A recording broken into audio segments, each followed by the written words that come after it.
It's the return of the Mats. Coming up on this edition of the Die Hard Dan podcast, Seany J and I look at the resurgence of Matthew Stafford and Matt Prater in the win versus the Washington football team. We also discuss the struggles of the defense against the pass. Lastly, Seany J and I take a look at the upcoming game versus the Carolina Panthers. All this and more coming up right now on the Die Hard Dan podcast. Watch out. Here comes that roar.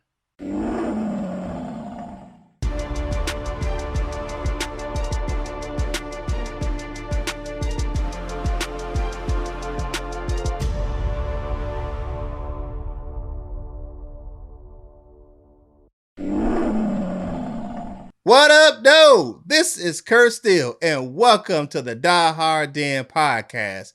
And as always, I'm with my man, Seany J.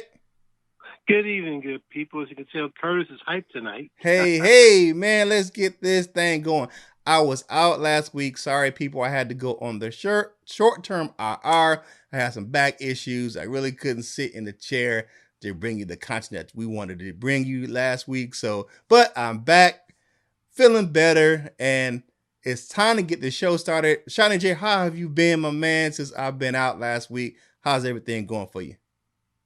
Everything's going well, man. I really can't complain. I'm happy that we can talk about Lions' victory this week. Hey, that's always good, Tell. Hey, but let's get this thing going. You know what we do. It's time to tell me something good. So, from the victory last week, Seany J, tell me something good, brother. Well, I called it.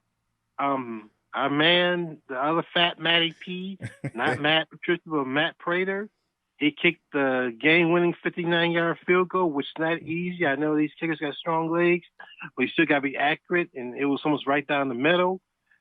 It is 4 yards short of his own personal record he set a few years ago, and he was named the NFC Special Teams Player of the Week for the 12th time in his career.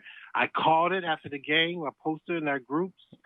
Maybe it wasn't it'd take a brain scientist to figure it out, but I called it first. I'm proud to say. A lot of people were down on Matt because he missed some field goals this year, but Matt is still good. He's still money. Okay. It's the second game he won for us this season. He beat Arizona over the last second kick as well. People forget. And he beat Washington, so Matt still got it. Okay, he missed some field goals, but it happens. He hit them when it counts. So I hope Matt can stay, kicking for us for at least 2 more seasons after this. Hey, man, congratulations to Matt Prater. He earned it. 3 for 3 for field goals, 3 for 3 for extra points. Good job, my man. And my something good for this week is we weren't here last week. And if you see my hat I have on right now, for those who are watching on YouTube and Facebook, I have on a Salute to Service cap. It is Salute to Service Month in the NFL. Happy belated Veterans Day to all my brothers and sisters in arms. If you don't know, your man Kurt Steele served 26 years in the Army, and I'm a proud veteran. So happy Veterans Day to my brothers and sisters in arms. Saluting everyone who served and who are currently serving. Thank you for your service. It's time to get into some Lions football. It's called Return of the Mats, and it is about the resurgence of Matthew Stafford and Matthew Prater. So it's time to go on the ball. Offense is up first. Let's take a look at our offensive leaders for last week. Matthew Stafford, what a performance. 24 of 33, 276 yards passing with 3 touchdowns. Had the highest quarterback rating in the NFL last week. DeAndre Swift, the young fella, was getting it done in his first start. 16 carries, 81 yards, 4 receptions, 68 yards, and that receiving touchdown was doing his thing. Putting in that work. Marvin Jones was holding it down for Kenny Golladay. 8 receptions, 96 yards, and a touchdown in the wide receiver 1 role. We had 105 yards rushing, 267 receiving, and 372 yards of offense versus the Washington football team. Seany J, how did you feel about how the offense played last week? I love it. I mean, like I said, we need to put that in the bottle, play it that way every week. Now, a lot of people got down on Matt Stafford, too, as well as Matt Patricia. You know, there are three Matts. So this show is aptly named Return to Matt. You know, people said if the Lions would have lost last week, Patricia should have got fired. So it's got him to return to Matt, too. Yeah. And people were down on Prater, like I said, because he missed some field goals. And, of course, they were down on Stafford. You know, trade Stafford. You say, you know, people want to trade Stafford. I mean, he had 2 bad games against the Colts and the Vikings, but he rebounded nicely against the football team from Washington.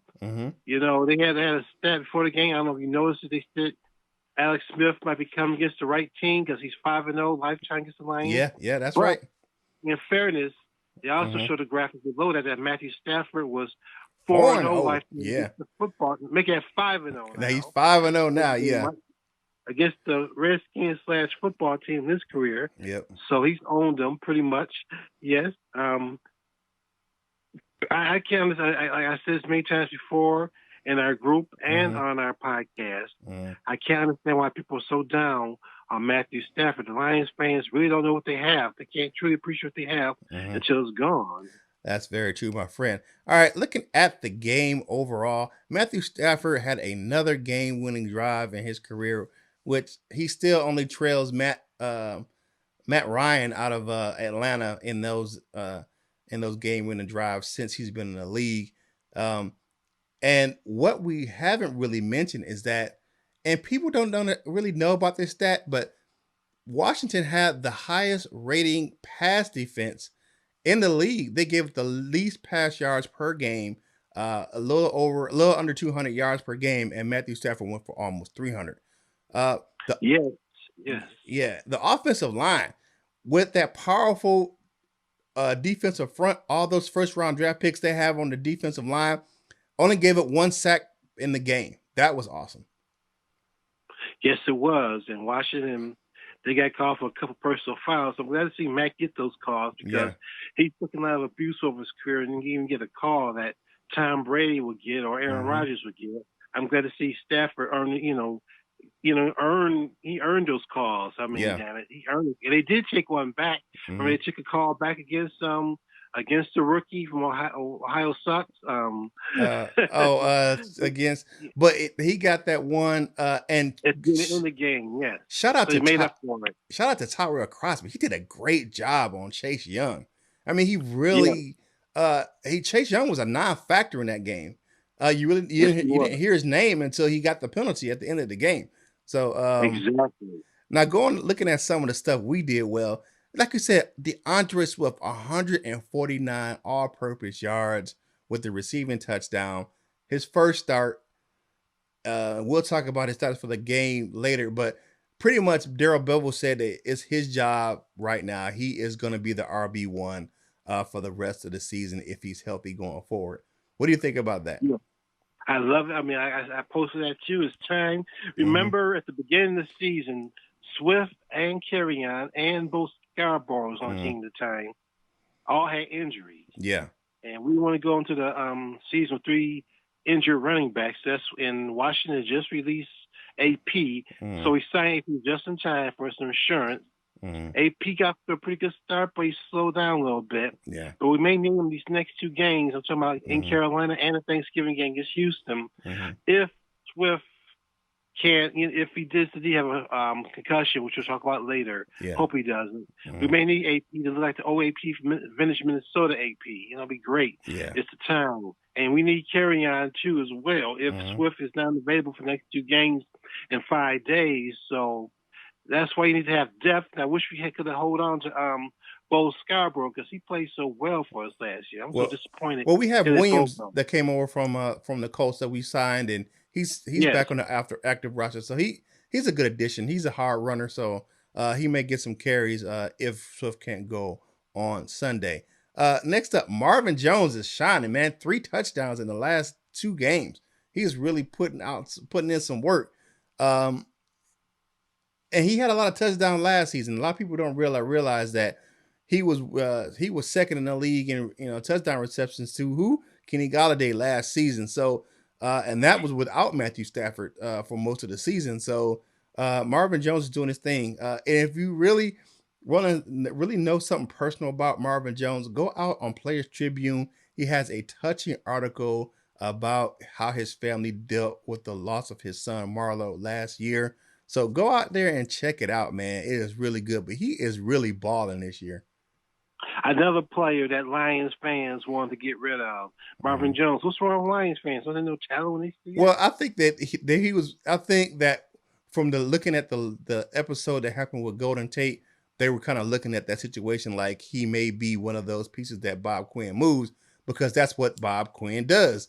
He moves on from aging receivers and he kind of ships them out that trade deadline deal. But this year he did not do it. He held on to Marvin Jones, and we are happy that he did that because of the fact that you have Kenny Galladay going down, and we needed him to step up. And you look at the Lions protected Mohamed Sanu this week, so we might see him get elevated to the starting squad this week. You got Deli Amendola, who's going to be maybe down, but we'll talk about that when we do our game preview. So I have a question for you, brother. What do you think causes the Lions offense to sputter when we get a lead? They get relaxed. They take their foot off. I know it's cliche, but they take their foot off the gas to get too comfortable, to relax. Bevel needs to, as you're saying, keep his foot on the gas and drive it like he stole it. I mean, don't let it up. Don't feel sorry for your opponent. Blow them out. Put a 50 spot on them if you can. I mean, keep playing aggressive. Be aggressive. Don't get conservative. Like I said, drive it like you stole it. Don't get conservative. Don't get relaxed, because you see we blew a 21-point lead.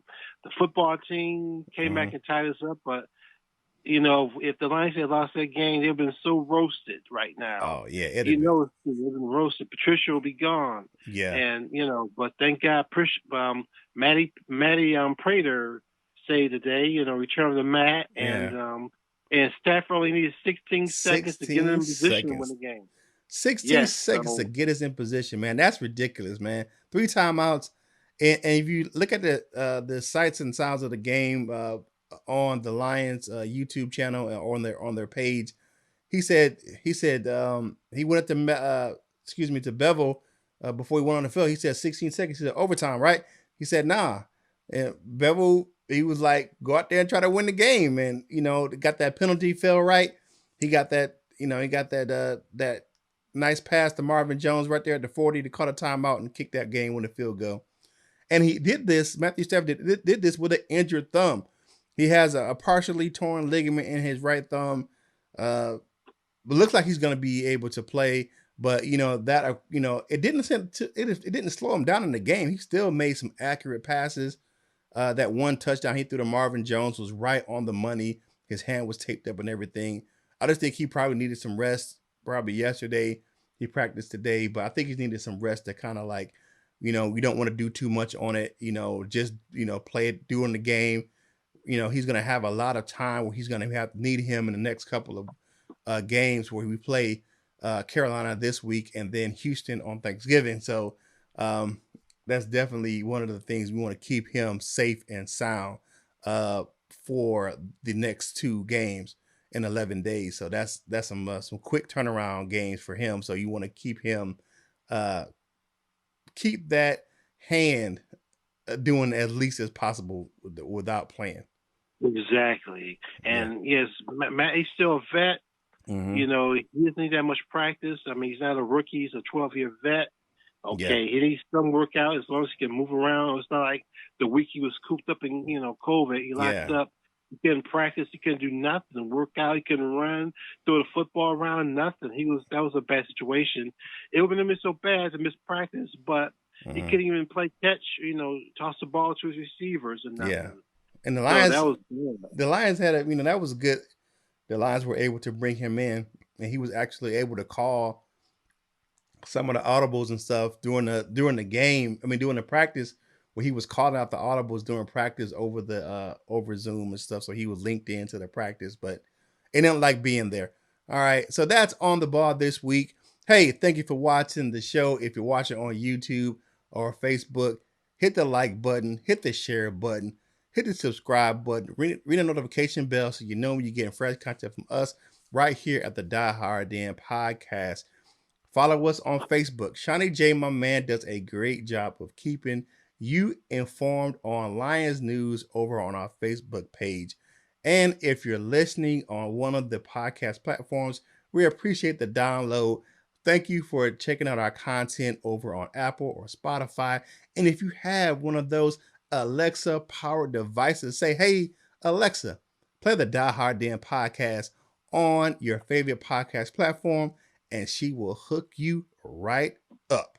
So, my man, Seany J, it is time to defend the den. Let's talk about the defense versus the Washington football team.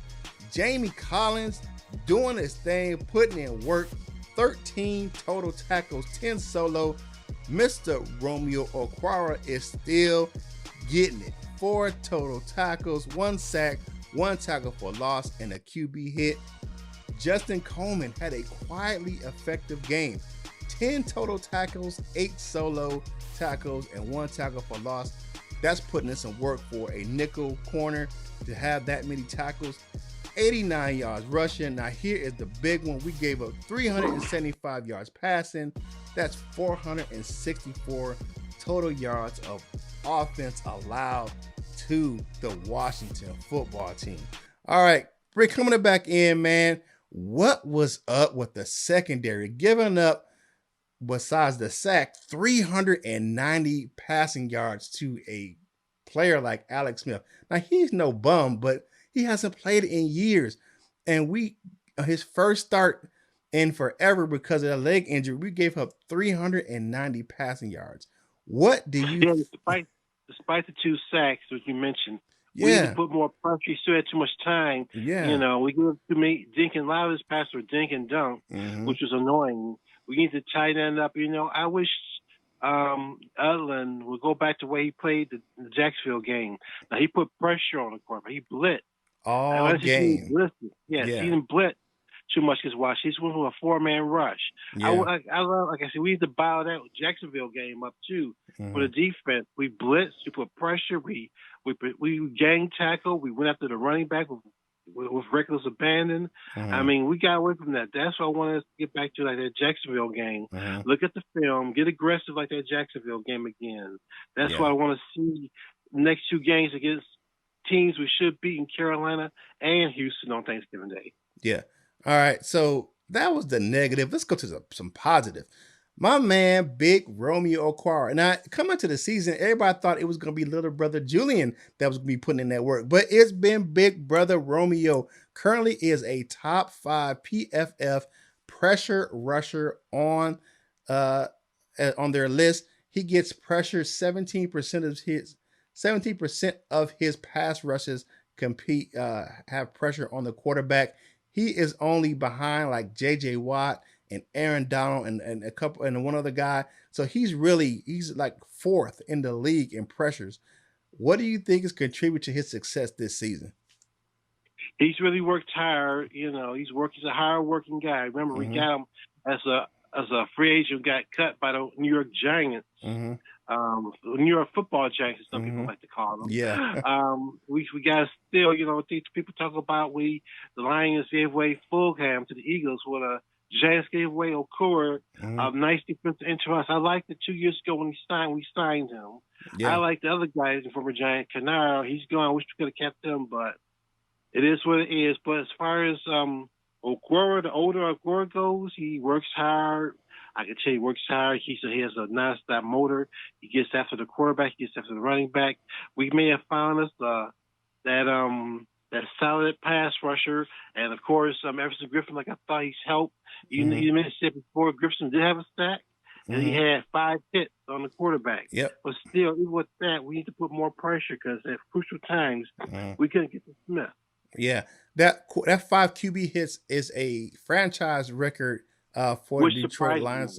Yes, it is. 5 quarterback hits with a sack. He had a deceptively quiet game where he didn't make a lot of noise, but he made enough. Now that sack was shared with Reggie Ragland. There was a combined sack. But shout out to Everson Griffith. He really came to play. It wasn't loud, but it was effective during that game. Now, going forward with the defense, one player who's really kind of troubled me this season is Jelani Tavai.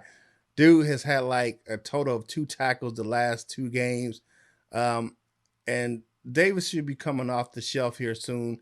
Do you think it's time for Davis to rejoin the starting defensive lineup?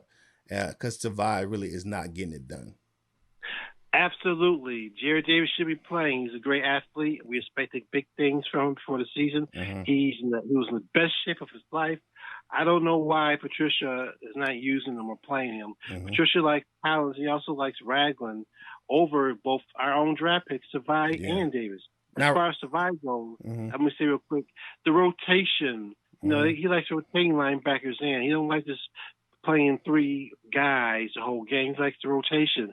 And that kind of takes you out of rhythm. That's the running back rotation. Yeah. A running back, you need one strong running back, you know, to carry the ball.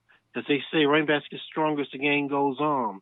And same thing for, you know, an offensive line. You can't rotate the offensive line either because they do better when all 5 guys, you know, play continuously, not rotating a tackle in the guard, you know, like he was doing.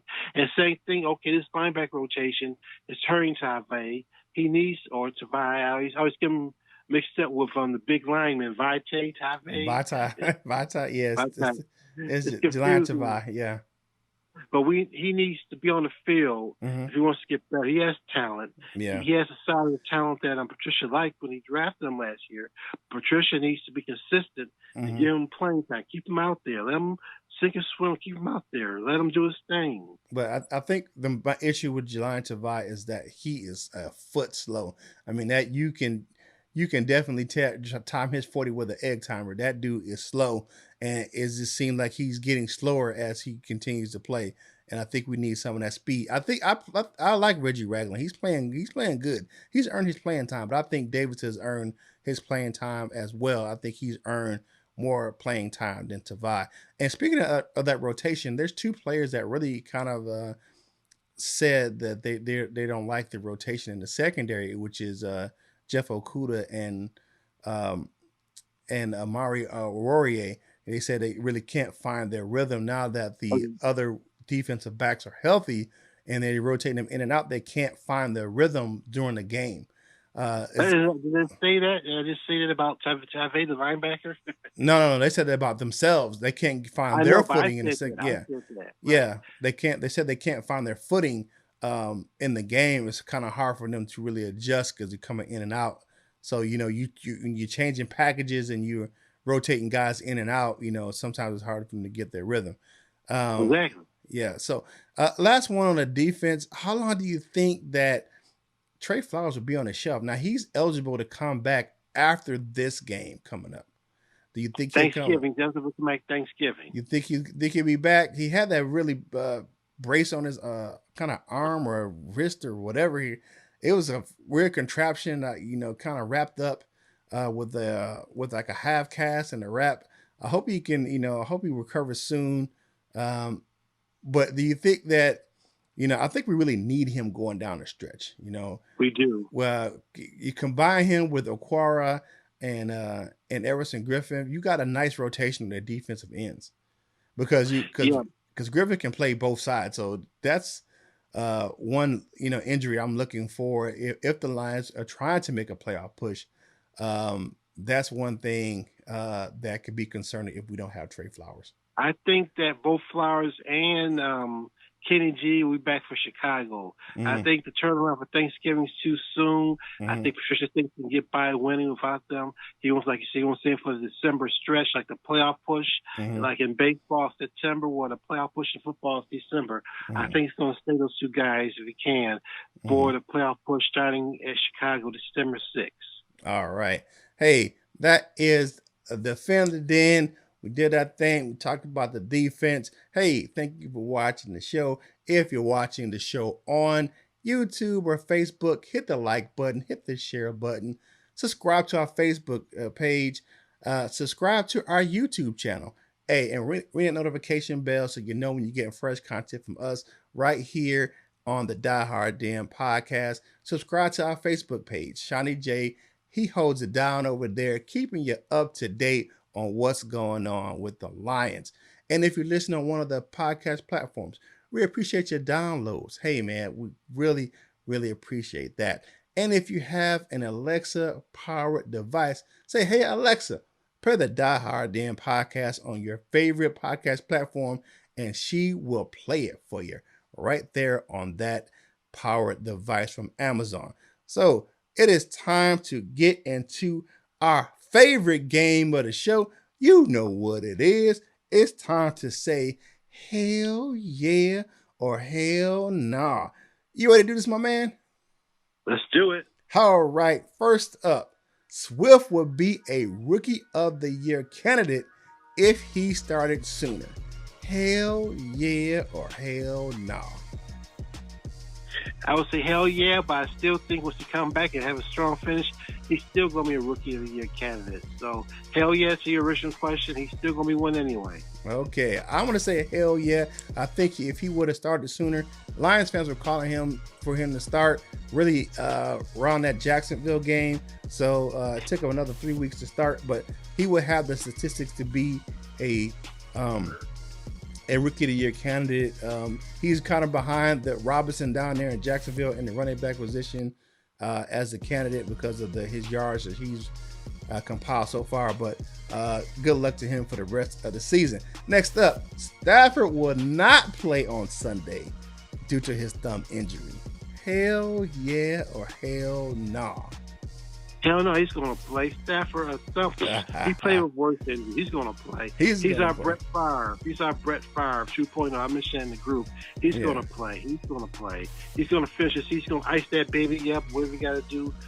Wear a glove. Wrap it up like he did in the Washington game. But he's going to play. All right. I'm going to say hell yeah as well. But you got to play devil's advocate. I think he's going to play as well. Next up, Romeo Okwara will have two sacks versus the Carolina Panthers on Sunday. Hell yeah or hell nah? I can easily say hell yeah on that one because Bridgewater looks like he's not going to play.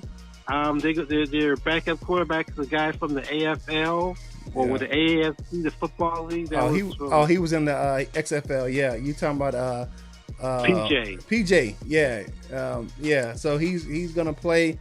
And one notable person that's gonna be down is Russell Okung. Looks like he's gonna be playing. So that's a good thing. He may be able to get that. So I'm gonna say hell yeah as well. Now here's a tough one. Next up, the Lions will keep Quinn Trisha if they go 8-8 this season. Hell yeah or hell nah? I'm gonna say hell no because you like you mentioned this before. You fired Jim Caldwell for back-to-back 9-7 seasons and have an overall winning record. And Patricia was brought in here not as to rebuild, but to take the Lions to the next level. So 8-8 is not good enough. If he matches the 9-7, gets to the playoff and win a playoff game, he'll stay. But 8-8 is not good enough. They should be fired. All right, I'm gonna say hell yeah, and the reason why 8-8 just might get the Lions in the playoff this year with that extra playoff slot.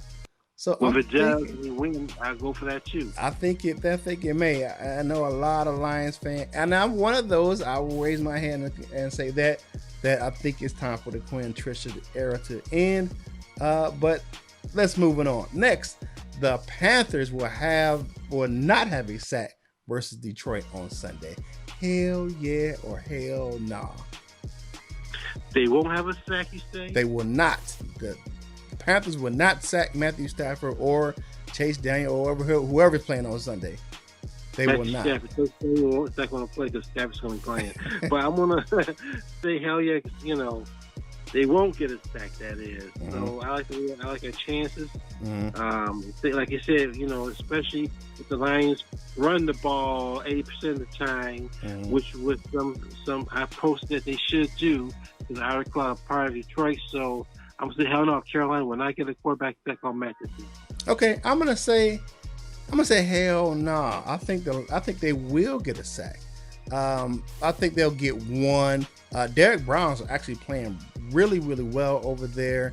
And then Brian Burns is over there as well. He's playing exceptionally well over there on that Panthers front seven. So it's a possibility. So I would say hell yeah. I think they may get one if they get like the Washington football team. So I think that they may get one this week coming up. All right, last one. The Lions can finish second in the NFC North. Hell yeah or hell no? Hell yeah, if things go right, they can win at Green Bay stumbles. It's possible. I mean, okay, we better win these next two games. 6-5 after Thanksgiving. By the time Thanksgiving's over with, and that we 6-5. Chicago's willing. We got a chance to win that. What's that thing on that quarterback? The quarterback got hurt for the Bears. Nick Foles has a hip pointer. They say it's not as serious as it looked on the field on Monday Night Football, and then he said he's not scheduled to miss any significant time. Okay, but we still got a chance because he when Foles was playing, the Bears had lost 4 straight. Yeah. So basically, the Lions could have get them on the 6th, revenge game for that how they lost on opening day. Now it gets tougher as they finish with the Bucks, the Vikings, the Pack, and the Titans. Yeah. But we got to put a big boy pants on. We won't be taken seriously. Yep. We got to beat those good teams. Just can't beat bad teams. We should beat the bad teams. We got to beat some good teams too. So this was Stafford and Griffin and Flowers and the rest will really earn their money. So I got faith in my boys. So let's see. All right. That was hell yeah or hell nah for this week. One thing that Seany J wanted to talk about this week is Kelly Stafford. So in her recent comments today is Thursday when we shoot the Die Hard Den podcast. Seany J, take it away.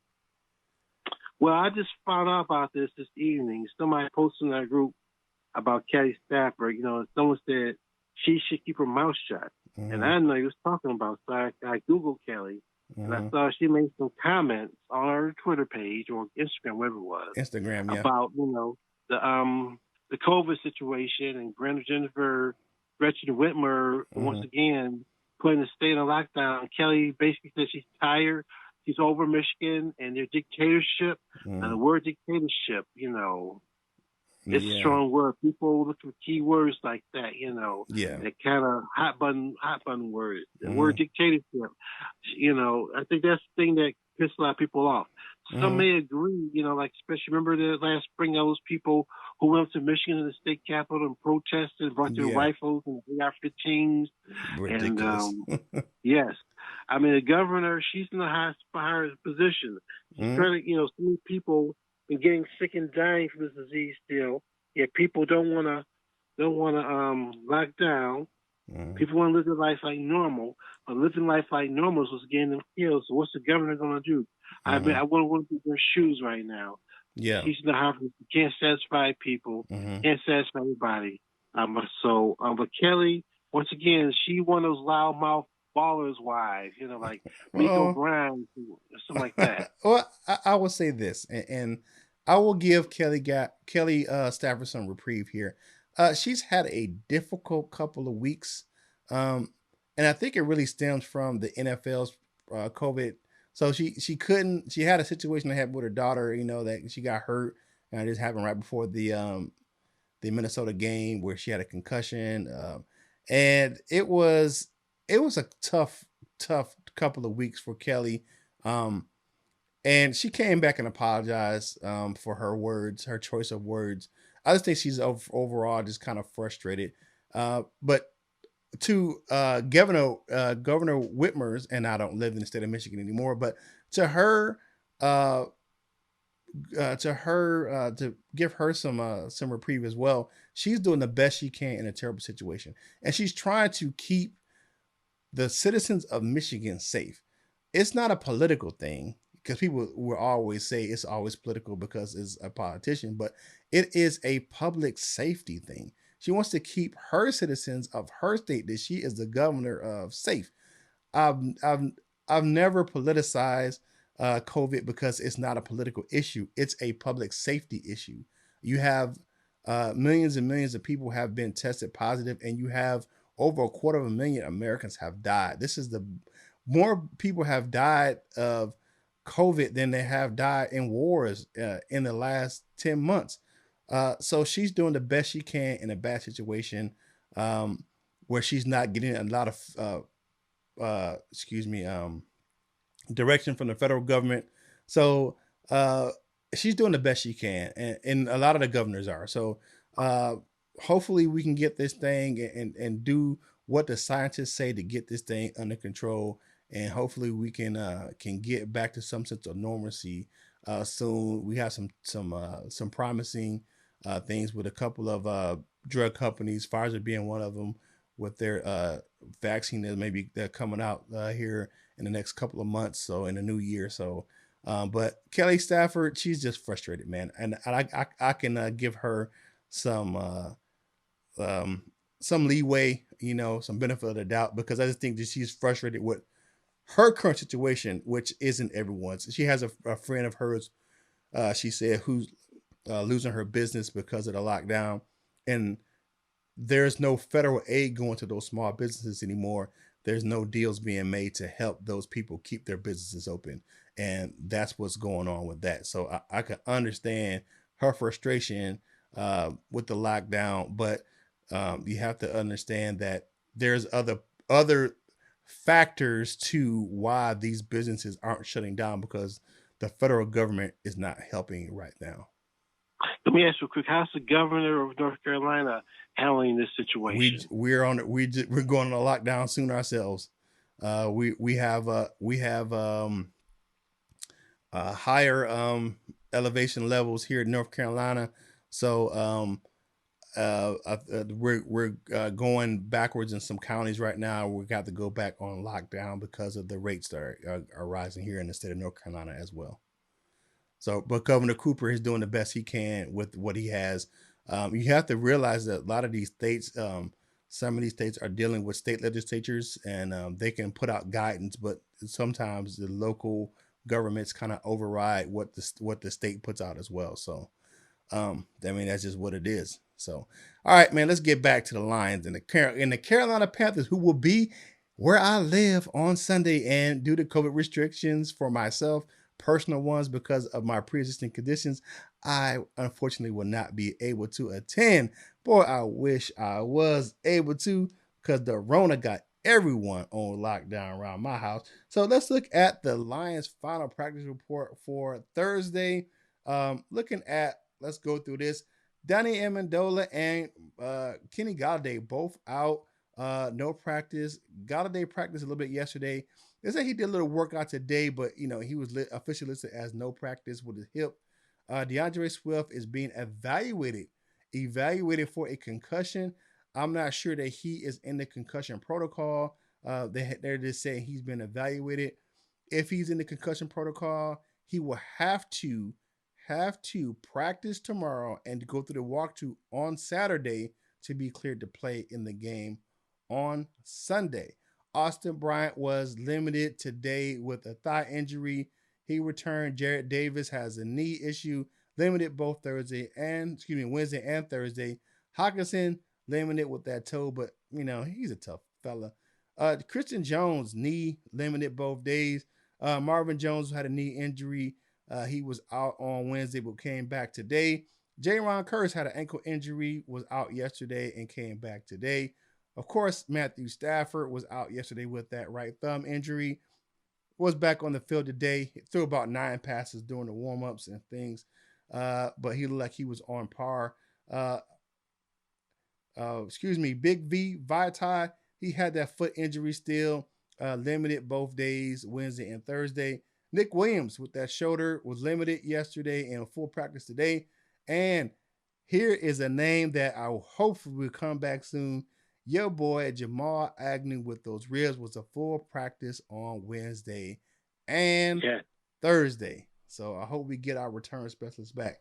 All right, looking at the Lions versus the Panthers. The Lions really, and the Vegas hasn't changed the line yet on this game. They are 1.5-point underdogs coming into the game versus the Panthers in Charlotte on Sunday. Now, statistically speaking, the Lions have a better offense and the Panthers have a better defense as far as yards and points given up per game. Look, it's going to be another game of strength on strength for this game. Looks like my man Teddy Two Gloves down here in Carolina will not be playing. Christian McCaffrey is already on the shelf. He's been ruled out for this game. And Swift is really unknown. Do I think we need him? I think we could use him, but I think we don't necessarily have to have him to win this game. He must, like I said, he must practice tomorrow and go through the walkthrough on Saturday to get into the game on Sunday. What are your thoughts of what are the keys to the victory for the Lions against the Panthers on Sunday? The big key, if take advantage of your breaks. If neither Bridgewater or McCaffrey can play, it's a big break. Take advantage of your break because I don't wish no one gets hurt, but still, football's game of breaks. And we're taking advantage of no one felt like I said. I posted in the group. The Panthers didn't feel sorry for us in 2008. They were the things that beat us, and I won the season. And they gave us lost number 24 during the 2004 season. You know, record loss on the road. They didn't feel sorry for us, so. You know, football is a ruthless sport, and sometimes every ruthless back. Even though I don't wish someone gets hurt, at the same time, the two backups, you can't take these guys lightly because that Brown backup running back, that dude is good. Yes, you wish McCaffrey was almost playing. Yeah, so you can't take them lightly because Lions sometimes have a history of making unknowns heroes. If I get to put their name out there, make a name for themselves. We got to avoid that. So don't take a backup lightly. Go be aggressive still on defense. Go after the backup quarterback. Rush them, blitz them, frustrate them. Same way you did, Jacksonville game. I keep going back to that Jacksonville game. The defense looked awesome. I mean, after the bye, they lost to New Orleans, and we were reeling. And people, the fans were saying, "Oh, here we go again. Let's just quit. Let's just tank. Let's just tank Patricia fired and get a high draft pick." No, I hate that kind of talk. I hate those kind of people too. I'm sorry. If you don't like Matt Patricia, you still want to cheer for the Lions to win because I don't care who the coach is. You don't root against your team if you're your team to lose just because the coach get fired. Even though you don't like the coach, a lot of people don't like Patricia, but I still want to see the Lions win in spite of Patricia. All right, so go Lions. What's the score, brother? What's the score? It may not be a blowout, but I think the Lions will win. I'm going to go Lions 28, Panthers 21. Okay. All right. So my keys to the game are pretty much similar to yours. Keep the foot on the gas on offense and defense. Pressure the young quarterback coming in, inexperienced young fella. And make sure you pay attention to those wide receivers in Carolina. They are some yak kings. You got Moore, who used to play running back. He is a yak monster. So you have to wrap up and tackle those guys here in Carolina because they will definitely run away from you if you don't get them on the ground. So I have the Lions winning this game as well. I have them winning a little bit more. I got them scoring 33 again this week. I would say 33-24 Lions on Sunday. All right. I'll go for that. Yeah. All right. Now it's time for us to go ahead and close the show out. Let's get on out of here. But before we do, again, thank you for watching on YouTube or on Facebook. As always, like the video, hit the share button, give us some comments on the video. Let us know how we're doing. Let us know what content you want to see from us right here on the Die Hard Den podcast. And subscribe to our YouTube channel as well. Follow our Facebook page. Ring the notification bell on YouTube so you know when you're getting fresh content from us right here at the Die Hard Den podcast. And as always, Seany J will hook you up with all the good Lions info over on our Facebook page. And if you're listening on one of the podcast platforms, we appreciate your download. Thank you very much. And if you have an Alexa-powered device, say, "Hey, Alexa, play the Die Hard Den podcast," followed by your favorite podcast platform, and Alexa will hook you up and play our content right there on your Echo device from Amazon. So, Seany J, let the people know how they can find you on social media. I use mainly on Facebook. You can find me. My name is Sean Jennings. You see my profile pic. You can send me requests to, join our Detroit Lions Truest fan group. I'm the head administrator. Also, as Curtis says, I do a good job keeping you up to date on our public page, the Die Hard Den page on Facebook. So I would love to add you. I keep you well the best Lions news so they can find me. All right. And of course, you can find your man Kurt Steele over on Twitter and Instagram at Curtis Steele 14. You can follow the show on Twitter as well at Die Hard Den Pod C1. You definitely can follow us over on Instagram at die underscore hard underscore den underscore podcast. If you want to send us an email, you can email us at dieharddenpodcast at gmail.com. Seany J, what's your parting shots for the people this week? Well, people, as you see, this COVID ain't going nowhere. It's getting worse, if you can believe it or not. States are locking down again, so be safe. We want to live with this, beat this thing. You got to be safe, be smart, keep social distancing, keep those hands clean, and be smart, people. All right. Yes. Be smart. Wear your mask, social distance, and just be safe out there, people. We want to see you in the new year, and hopefully we can get this vaccine and get some people and save some lives going forward. All right. For